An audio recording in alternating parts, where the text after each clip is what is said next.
আসসালামু আলাইকুম। একটা দেশের সচিবালয়ে আগুন লাগা এটা কোনো সাধারণ বিষয় না। একটা দেশের যত গুরুত্বপূর্ণ নথিপত্র থাকে সেগুলো এই সচিবালয়ে থাকে।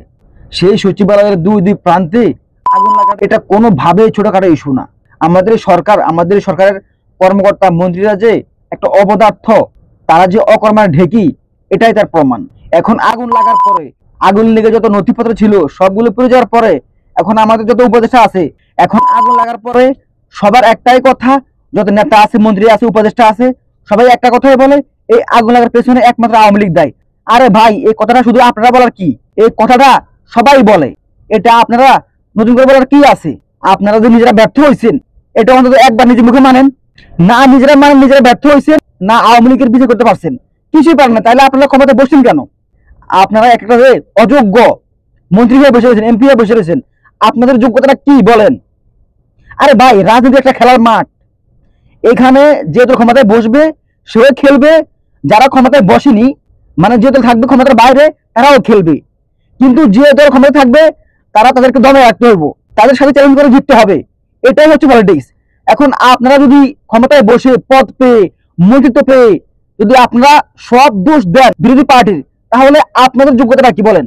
এত কমপ্লেন কমপ্লেন কমপ্লেন, এই পর্যন্ত কত কমপ্লেন করেন আপনারা? কিছু হইলেই আওয়ামী লীগের দোষ, কিছু হইলেই ফ্যাসিবাদের দোষ। আরে ভাই, তাহলে আপনাদের কাজ কি বলেন? এখানে আপনাদের কাজটা কি? আপনারা কি করেন? একটা সচিবালয়ের দুই প্রান্তে আগুন লাগে, আগুন লেগে যত গুরুত্বপূর্ণ নথিপত্র, কাগজপত্র সব জ্বলে যায়, আর আপনারা বলেন এটা নিশ্চয়ই ফ্যাসিবাদের কাজ। আরে ভাই, ফ্যাসিবাদ তো করবে, এটা তাদের কাজ তো এটাই। তারা যখন এখন ক্ষমতায় নাই, তারা তো আপনাদেরকে আর এভাবে ছাড়বে না, তারা তো আপনাদেরকে বাধা দিবেই, বাধা আসবেই, এটা আপনারা জানেন। দেশ চালানো এত সহজ না। মুখের সামনে মাইক পেলে বড় বড় কথা বলা যায়, কিন্তু দেশ চালানো এত সহজ না। আপনারা তো বিপ্লবী সরকার, আপনারা বিপ্লব ঘটেই আপনারা ক্ষমতায় গেছেন। সেই কথার তুলনায়, সেই কথার প্রেক্ষিপ্তে, সেই ঘটনার প্রেক্ষিপ্তে আপনাদের কাজে কর্মের সাথে কোথাও কোনো বিপ্লবের কোনো ছাপ নাই। কথায় আছে না, পারিব না একথাই বলিবে না, আর একবার না পারলে দেখা শতবার। আপনারা তো শুধু পারবেন না পারবেন না পারেন না, শুধু ব্যর্থ ব্যর্থ। এত ব্যর্থ কেন? যদি ব্যর্থই হবে তাহলে মন্ত্রিত্ব নিয়ে বসছেন কেন? কিছু হইলে একটা মশা মারলেই সবখানে ফ্যাসিবাদের হাত। আরে ভাই, ফ্যাসিবাদ তো থাকবেই। আজকে প্রায় 5 মাস হয়ে গেছে আপনারা ক্ষমতায় বসছেন, এখনো পর্যন্ত গণঅভ্যুত্থানে অংশ নেওয়া শিক্ষার্থীদেরকে পুলিশে ট্রেনিং দিয়ে পুলিশ বানাতে পারেন না এখন পর্যন্ত। আপনাদের উচিত ছিল আগে পুলিশ, র্যাব, বিজিবি, এদের মধ্যে যারা আছে ফ্যাসিবাদের সমর্থক, তাদেরকে বের করে নতুন কোনো বাহিনী আনা, নতুন পুলিশ সদস্য নিয়োগ দেওয়া, নতুন র্যাব সদস্য নিয়োগ দেওয়া, নতুন বিজিবি সদস্য নিয়োগ দেওয়া, নতুন সচিব নিয়োগ দেওয়া। তাহলে আপনারা কি করলেন? জায়গায় জায়গায় ফ্যাসিবাদের সমর্থককে রেখে আপনারা দেশের কি করবেন? কি বালটা আপনারা পালাবেন বলেন? আপনারা কি বালটা ফেলাছিলেন 5 মাসে? কোনো বালটাও পান না, কোনো বালটা।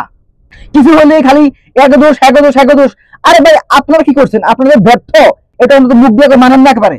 নিজেরা ব্যর্থ হইয়া অন্যের ঘাড়ে দোষ চাপানো খুব সহজ, কিন্তু কাজ করে দেখানো খুব কঠিন। আপনারা এটা ভুলে গেলে চলবে না যে আপনারা বিপ্লবী সরকার। আপনাদের এটা মাইন্ডে সেট করে নেওয়া উচিত যে আপনারা বিপ্লবী সরকার। আপনারা আপনারা একজন মন্ত্রী বিপ্লব হয়েছেন, কোনো ভোট দিয়ে হন নাই। এক একটা আবাল মাইক পেলে বড় বড় কথা বলে, শালা পুতেরা একটাও কাজ করতে পারবে ভালো মতো।